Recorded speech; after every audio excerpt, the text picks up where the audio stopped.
In this lesson, you will learn how to use some functions that can give you information about errors. Before learning these functions, let's recall first what happens if we don't surround our code by a try-catch construct and we get an error.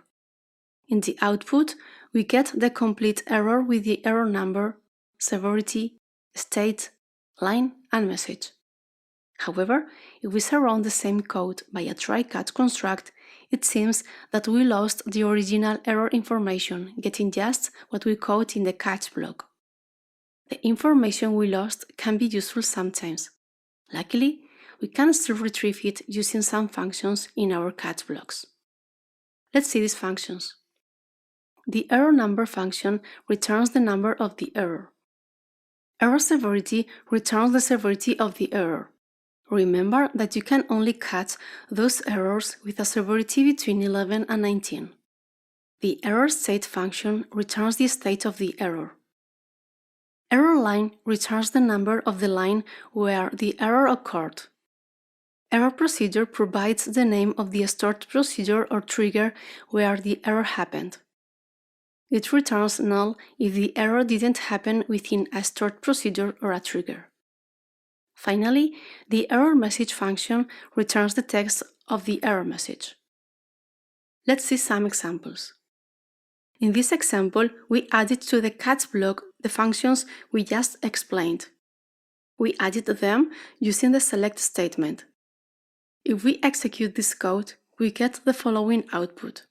We can see the error number, severity level, error state, error line, and message. Notice that error procedure is null because this block of code is not within any stored procedure or trigger. If we compare this last output with the original error, we can see that the information is the same. The only difference is the error line.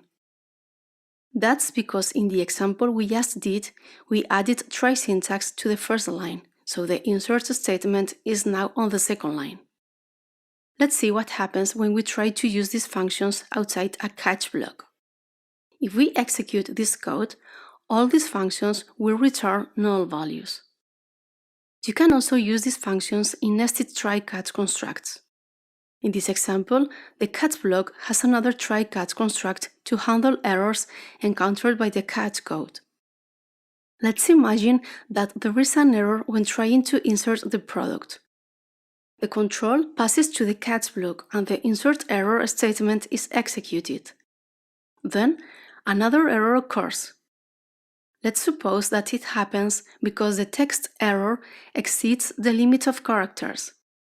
Consequently, the second catch block will be executed, showing the following output.